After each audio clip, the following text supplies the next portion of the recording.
Hello, hello. Welcome, everyone. Thank you for joining us in this space. I am really excited about this conversation.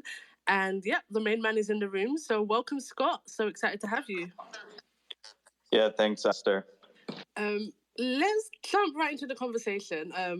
I know a bit about you, know a bit about Genie, but there's obviously so much more to hear. So I'm going to do kind of intros to start off with. So I'd love you to just introduce yourself and let the people in the room know who you are. Yeah, definitely. I'm Scott. I'm the founder of Genie. Been in the blockchain space since about February 2016. Started off working for some small startups in the space, and then in 2020, I found my way into the creator economy and social tokens. And then in early 2021, I found my way into NFTs and found some problems in the space and started working on some things, and it led to Genie. Super cool. So yeah, I'm actually really intrigued about the origins of Genie, and I think in a way it's so obvious because it's a problem so many of us have had, and we're like, I want to buy all these NFTs, but all of these individual transactions make absolutely no sense. I'd love you to tell us a bit about kind of the origin, that original idea, and how it came about. Yeah, I mean, people thought we were idiots when we started working on it, so it wasn't like obvious back then. But yeah, in hindsight, it just seems like a no-brainer. So one of the things that we saw were like all the different verticals that marketplaces can be, and I think when you think about NFT marketplaces are just online stores in the metaverse. And as more and more of our lives move digital, and more assets move digital, we're just going to have more non-fungible assets. So that's going to mean more stores, hence marketplaces. And there was a few dynamics that we saw where like NFT marketplaces could just expand really fast. So the first was that when you can add a token on top of any marketplace, you can incentivize a lot of participation and attention. The other part is that when you have NFT marketplaces, the supply and the demand side are the same participants. So, for example, when you buy an NFT, you eventually list it on a marketplace. Whereas when you buy an item on Amazon, you don't resell it on Amazon. Or when you take an Uber, you're also not the driver. So it's a lot easier to solve for these chicken and egg problems with NFT marketplaces, where you wouldn't really be able to do that in Web 2 marketplaces, where it's more of a two-sided marketplace. And then from a technical standpoint, when you have a smart contract for NFTs, that's able to execute and transfer no matter what type of NFT it is. And once you're able to support ERC 721 and 1155s, you can support basically 100% of NFT transactions. Whereas with Amazon or Uber, there's a lot of physical logistics and infrastructure that they need to set up. So NFT marketplaces were just really scalable and really easy to spin up from a smart contract perspective. So once we saw that, it was pretty clear like how fast all these different type of NFT marketplace verticals were going to open up. And I can go more into like what those verticals are. Yeah, we'll definitely get into that. But I just realized that there's probably some people in the room who don't really know what Genie is and what Genie does. So tell us a bit about the product for those who don't know. Yeah, definitely. Genie allows anyone to batch buy NFTs from multiple marketplaces. So right now we support OpenSea, we support NFTX, NFT20, Uniswap, Sushi Swap, Larva Labs, and we'll have LooksRare soon as well. Super cool. Okay, so I'd love to kind of dig a bit into kind of your team formation. So when you started out, was it just you building? Yeah, we had it was me and another person, and then we started expanding out, I would say, in June. So we added another 2 team members. Now Genie is currently 18 people. Cool. And I think I'm really interested in kind of building in Web3 because it's kind of, obviously there's a couple of companies doing it, but it is new. So is it just the same as kind of any tech company? You have designers, you have engineers, or are there kind of some unique roles in this space? Yeah, I would say the most unique role is the Solidity engineer, which are pretty rare in the space. So, it's a new language and tech stack. So that's probably the one thing that stands out. The other thing is like the value of a community. So Genie invest a lot of resources, time, like a lot of time into managing the Discord and managing the online Twitter presence that we have. And I think that probably sets us apart from like other people in the space. Yeah, I think everyone would agree that community is really important in this space. But I guess you and Genie are really uniquely placed because you're solving a real problem. Well, yeah, actually, when we launched the beta in August, people weren't excited about, Genie being an aggregator. A lot of people didn't see the impact of that. What people saw the value of was batch buying. So batch buying is a really interesting feature that Genie has that allowed us to bootstrap into like a larger audience that would then understand the impact of an aggregator once Coinbase announced their marketplace. So the reason why we put a lot of priority on getting the batch buying going is because the space was really focused on speculation. And when it comes to speculation, the two most important things are like, how fast can I bet and how hard can I bet?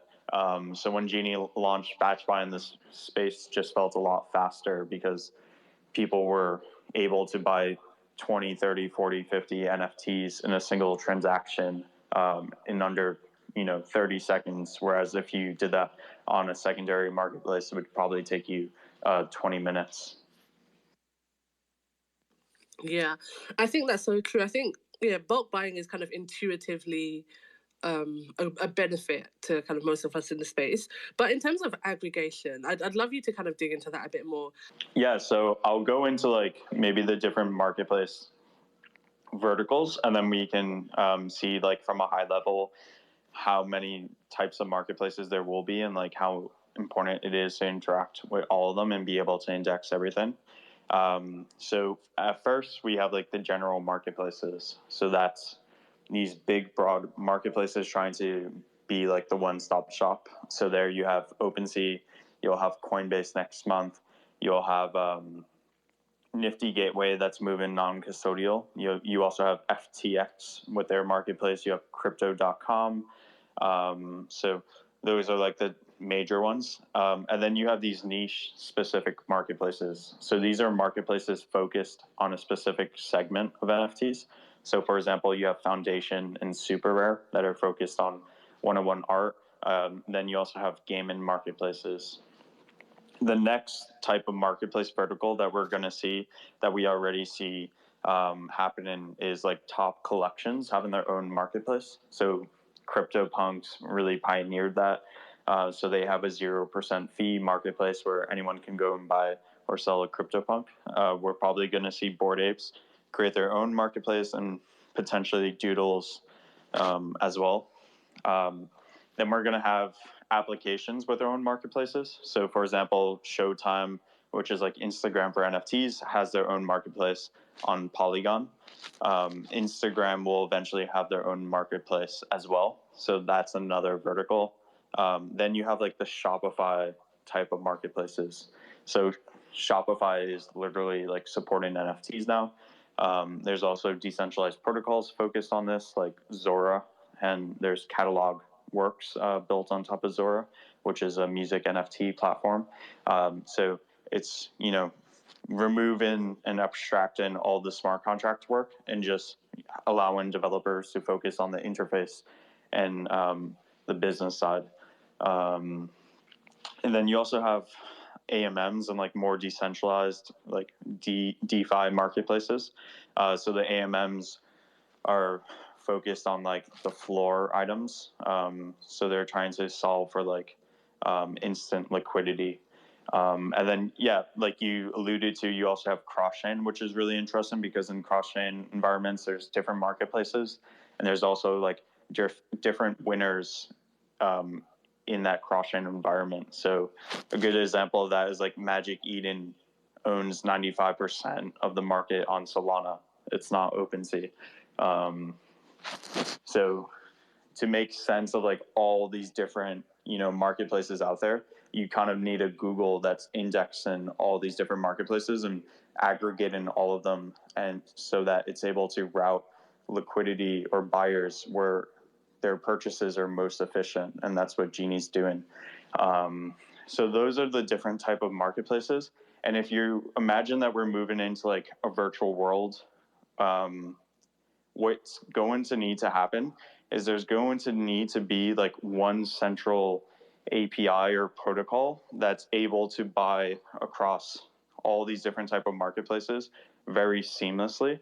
So if you're in a metaverse, you don't want to take off your VR headset and go on your computer and click through all these different marketplaces to get what you need. What you want to do is you just want to, have a genie next to you and make your wish, and the genie will go out, get everything you need, and put it in your blockchain wallet. So I expect, like, when we say the metaverse is aggregator, that's probably the future that we're working towards. But right now, it's really focused on the B2C interface side. Super cool. I wanted to kind of dig into what you were talking about, kind of cross-chain or multi-chain. Is that something that's factoring into your thinking? Because I'm someone who's been mostly on Ethereum. I have a lot of kind of interest in Tezos, but the kind of conversion or the effort to convert is quite a lot. So is that something you guys are thinking about?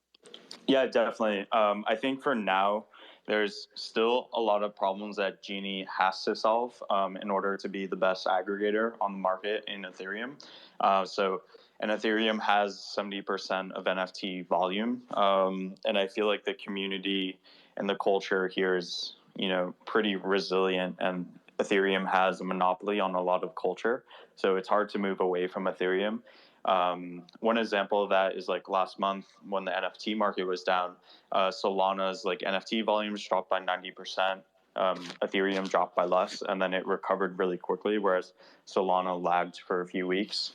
So yeah, like right now we're fully focused on Ethereum, but we'll eventually be scaling out to Polygon and Solana and to like Tezos and other chains. I think there's chains that are better for different segments of the NFT market.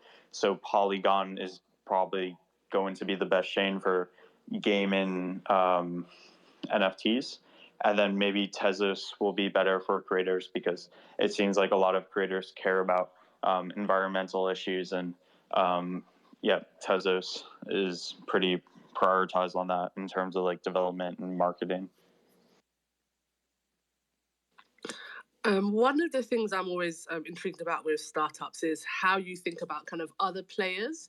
And it's interesting to look at kind of OpenSea, where in some ways they're kind of ahead of the game, but in other ways they're really like behind. As in, you would think they would have bulk buying by now. And Coinbase NFT was promised to us, was it December last year?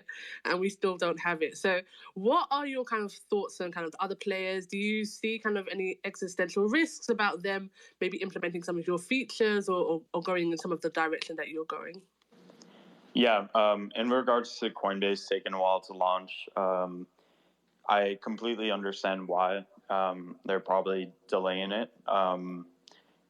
Coinbase has 80 million active users. So in order to onboard that many people and to have that many people on their platform, it's just a different level of development. And like the better their launch is, the better it is for everyone involved in the NFT ecosystem, because they're going to bring a lot of new users into the space, which should lift all tides. Your other question was in regards to competitors and like OpenSea competing. I don't think that's the best idea for them, just given that to be an aggregator, you need to interact with other marketplaces. And for a marketplace to interact with other marketplaces and be an aggregator at the same time, it's kind of like a conflict of interest, because you're always going to want to make the sale yourself. So what you really need is an independent and like net positive player in the middle, just making sure everyone plays fair and making sure that competition is healthy and not detrimental to other participants. Definitely, no, that makes a lot of sense. So I can see that you guys have really covered off kind of the utility of the aggregation as well as the bulk buying. I wonder if you see a place, and I think you've kind of alluded to it, but if you see a place for Genie in terms of discovery, because that seems to be kind of a really big problem in the NFT space right now. So how do you think Genie can serve in that sense as well? Yeah, so we're launching a new V2 on Monday that is going to start to lay the rails for Genie's discovery roadmap. We think that Genie can play an important part in discovery because we're not only looking at activity on one marketplace, but we're looking at activity across marketplaces. So being able to bridge all that activity will bring new insights, and just give a better discovery experience to our users. I am definitely super excited about that. I think, I'm always looking for new projects, but you end up just trawling Twitter. So having a platform that's serving that is going to be super good. Yeah, and I think a lot of marketplaces are trying to focus on discovery and on social, but you don't want to have like 20 different profiles and like social activity across marketplaces. You would probably want that on an aggregator instead. Super cool. So I wanted to actually drop back a bit because you said you entered the NFT space pretty early. I'd love for you to tell us kind of your very first NFT and why you bought it. Yeah, my very first NFT was actually my PFP. So this is the Boys collection. It's a collection of 100, but it's minted over multiple years. So each one is like handcrafted with a collaborating artist.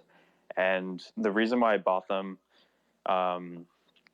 is because I was really intrigued by I don't know how technical you want me to get on this, but I was really intrigued by like some of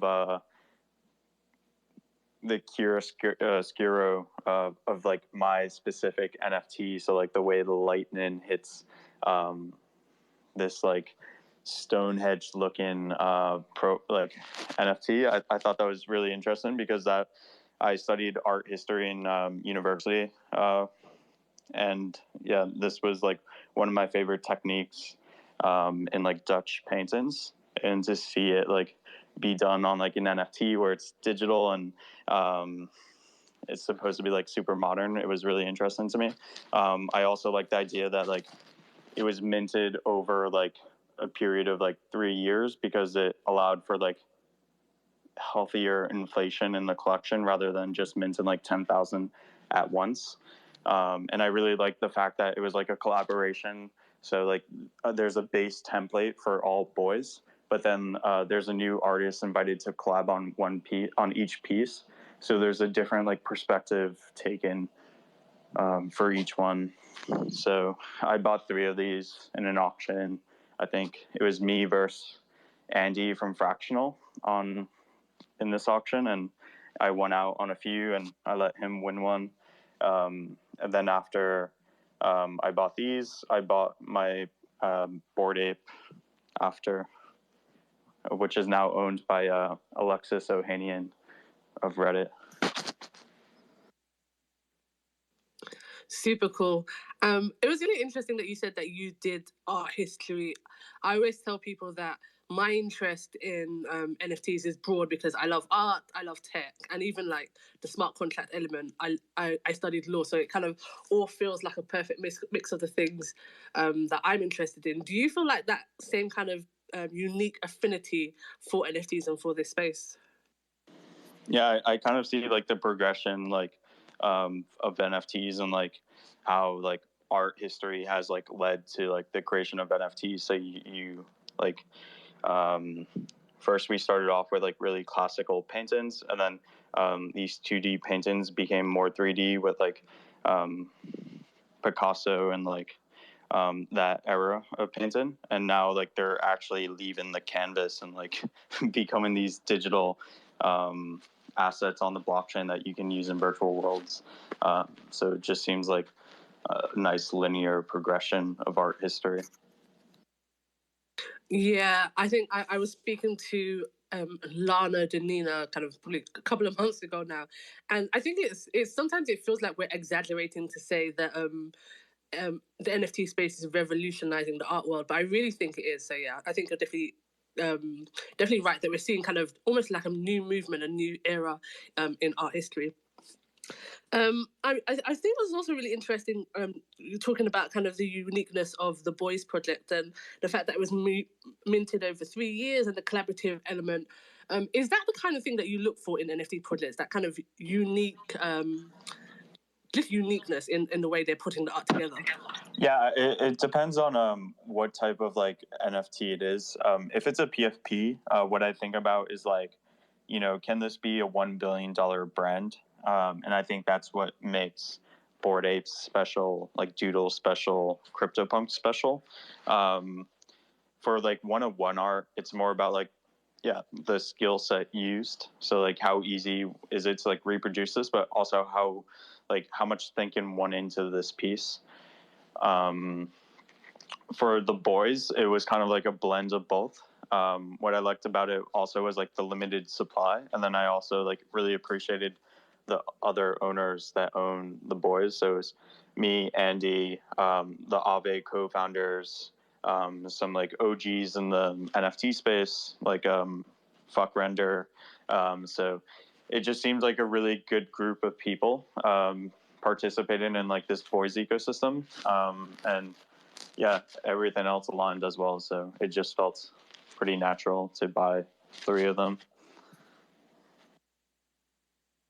I love what you said, Lister, that it felt really natural to buy. And I think that's going to be a key thing in the NFT space going forward, that we're seeing a lot of hype, we're seeing a lot of kind of different things happening, but the truth of the NFT space is when people just buy things really naturally, that they see something that they like, they see something that really resonates with them, and it just feels instinctual to kind of put the money down and buy into projects. So yeah, I think that's really powerful. I'd love to kind of go dig a bit deeper into kind of Genie, because I'm intrigued, I'd say, about kind of what you're seeing on the back end. So there's not that much data I'm seeing around the NFT space. I mean, we've got things like we've got various platforms that tell us a little bit about what's happening. But what are you seeing in terms of kind of user behavior, types of users? Are you seeing new people come into the space? What are you seeing from the back end? Yeah, definitely. So what we're seeing at Genie is we're not onboarding, users coming from dollars or from pounds into NFTs. We're seeing more experienced users leaving OpenSea and other platforms and coming to Genie as their like preferred destination. And I think that's a trend that's probably going to play out. Our average users purchasing 5 NFTs in a single transaction, and they're spending about like $6,000 to $8,000. So this is a demographic that is probably not really interested into like the Coinbases and OpenSeas. They're probably more focused on like how do we get hundreds of millions of users to come into NFTs for the first time, and how can we like own that relationship. Yeah.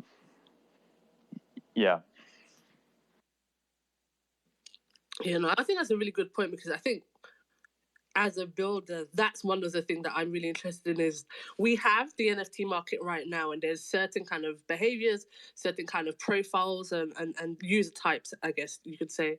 But that's going to change in a year, that's going to change in 3 years, that's going to change in 5 years, and over the next decade. How do you think about that, about change within kind of the user base and behaviors that you're going to see going forward? Yeah, it's definitely something I think about every day.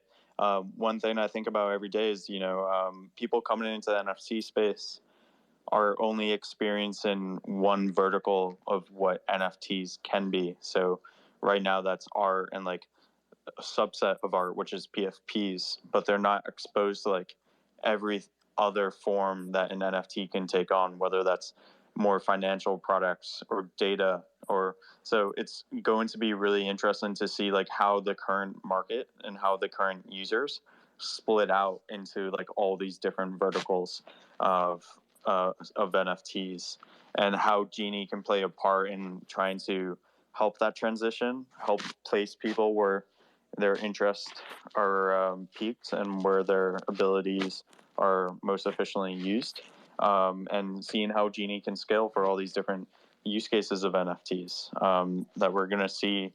We're going to see probably come, I would say, in 2 years. So on that point, which kind of verticals or use cases are you finding most interesting right now? Yeah, I think right now the space is primed for music NFTs, and of course gaming assets. Those just seem like a really nice progression from the NFTs that we have now, and doesn't require like any regulation or anything. So I've been spending a lot of my time over the last 3 weeks looking at music NFTs, looking at catalog, and seeing like what's the data around those NFTs, and what does Genie need to do in order to capture that market.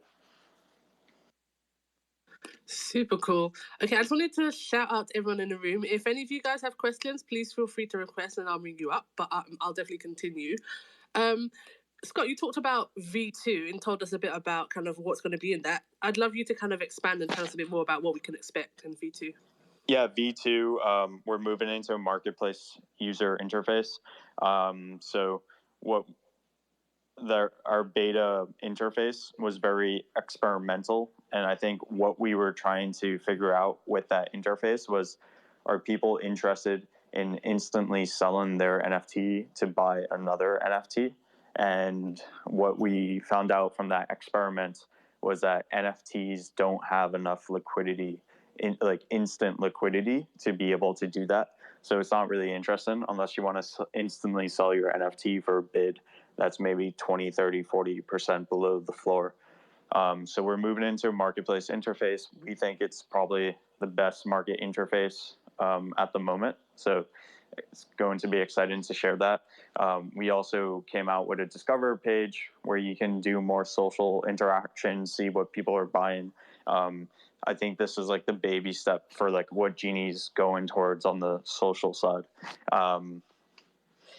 We also made it a lot cheaper to buy NFTs. So we're going to be saving up to 40% on buying NFTs from OpenSea. So yeah, that will put a lot more ETH back into your wallet when you're trying to buy sweep floors. And then also just performance-wise, making sure everything's faster for users. Love it.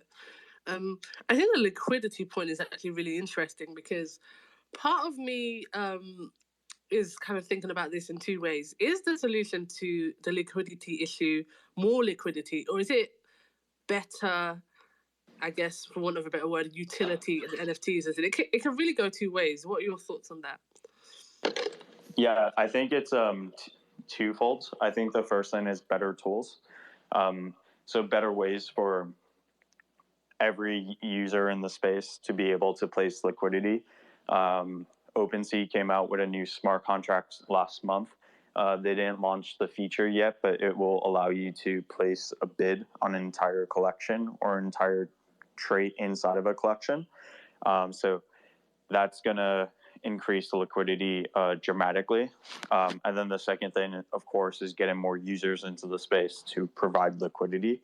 But at the same time, I don't think all non-fungible assets will have instant liquidity. I think it's going to be very replicative of like today's world where you won't be able to instantly sell your house.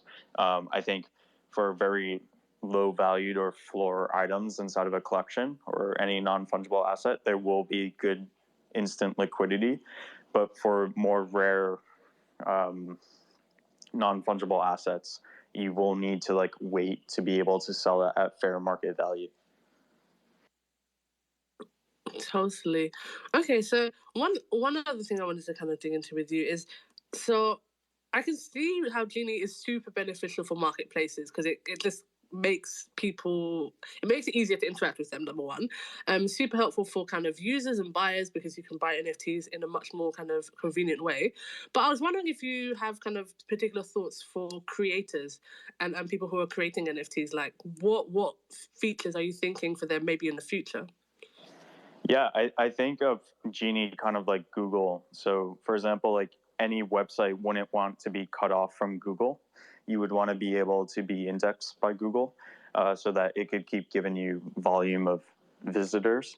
And it's the same thing for Genie. And I think how creators can leverage Genie, and we'll make this easier for them in the future, is to be able to see like where's the best place where I can list my NFTs. And that takes a lot of factors in place. So it's like, where are your collectors based off previous history, like purchasing NFTs from? Where are like other artists with the same like type of work selling their NFTs? Which marketplace has the best fees? Which marketplace has the best volume for this type of asset? And then being able to mint from Genie and then directing that mint to like a marketplace list will just make it a lot easier. So yeah, we don't have this plan currently, but we'll definitely be focusing on that in the future. And I'd love for you to kind of share your thoughts and give advice to kind of other builders in the space, maybe kind of on the basis of challenges you faced, or just maybe things you'd love to see in the space going forward. What's your advice for other builders? Yeah, I think a lot of people get put off by maybe how much money is being made in this space, and when they see that, they probably think that that means that there's like a lack of opportunity or like saturated opportunities available to them, and that could be really off-putting. And I think there's some communities where it's hard to break in. So if we want Coinbase to do well and we want them to onboard the next 10, 20, 50 million users, what we need to do is we need to have this mindset that like the NFT space, the NFT standard was created in 2017 and it didn't take off until 2021 really. So there's still a ton of opportunity and there's so many different verticals that NFTs are going to grow into. And the market cap for like all NFT collections, if we're just looking at like the PFP market, is relatively small. It doesn't mean that if you invest like your money, you're going to become a billionaire in like 10 years. You need to be back in the right projects, the right creators, and like you need to be in the right communities. But there's so much opportunity available. So anyone who wants to jump in full time, like now is the right time to do it. Yeah, I think it links back to what you said at the beginning, well, not beginning, but earlier on about your first version being an experiment. And that's why I always encourage people in this space to be doing is experiment with things, whether it's kind of your own collection or some tool within the space, because it's all learning at this point, and everything you learn now will help you kind of in the future as well. So yeah, I think that is definitely key.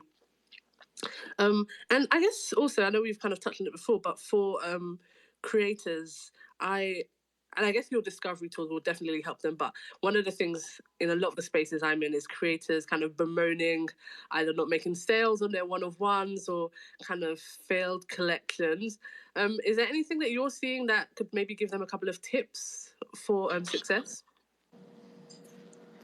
Yeah, definitely. I would say collaborate with other artists is probably a really good way to start building your community.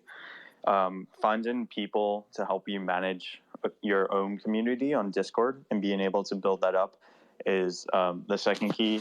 The third key is being active on Twitter, being keep posting work even if it doesn't get bought. There's a lot of ways to mint work gasless, and it only becomes minted if it sells. So this way you're not spending ETH every time you want to put a piece up for sale. And yeah, you have to put the time in. Just because a lot of people make money in NFTs doesn't mean like everyone makes a ton of money in NFTs. So just like any other thing in life, you really need to put the time in and the passion. Yeah, I think definitely kind of passion is key in the space, especially now, because like you say, it's hard. You have to have passion to help you weather the storms. Yeah, and there's a lot of people in this space trying to make that quick money. So I think when an artist is really passionate, it really shows like on Twitter and on Discord and in personal conversations with them. So yeah, you mentioned Discord a couple of times, and Discord is another kind of, I guess, tool that's super key in the NFT space right now. But it's also kind of rife with issues, especially kind of for new projects. And I've seen a number of projects actually who have kind of who've decided to forego Discords, at least in their build phase. What are your thoughts on kind of projects without Discords? I'd love to know your opinion. Yeah, we definitely had our own trial and tribulations with Discord as well. We've been hacked before.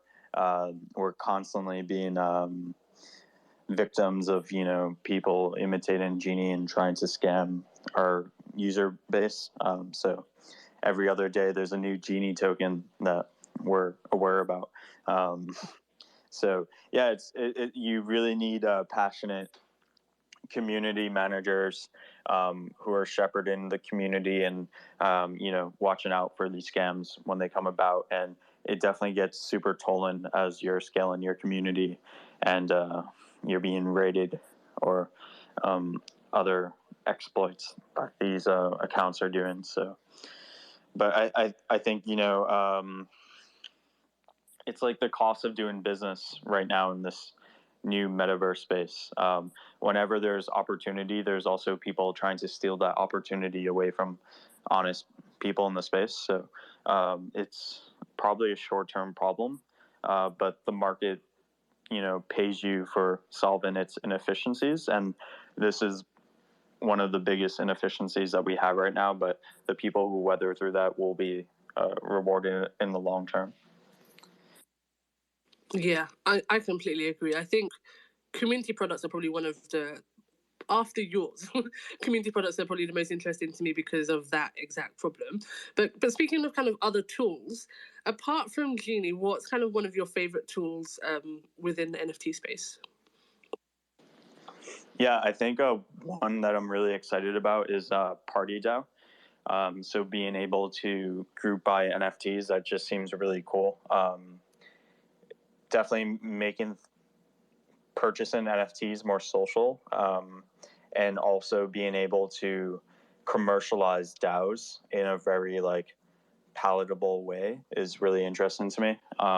So most DAOs are trying to pull you into this 10-year roadmap when you have your main job to worry about, and then you also have this very general, non-descriptive contribution to a community where you don't really have any social connections to. So what PartyDAO is able to do is offer group purchasing in a really short time span when everyone knows how they're contributing, and there's no overextension of people's attention span when doing that. So it's a really nice way. It's a really nice rabbit hole into DAOs for the 99%.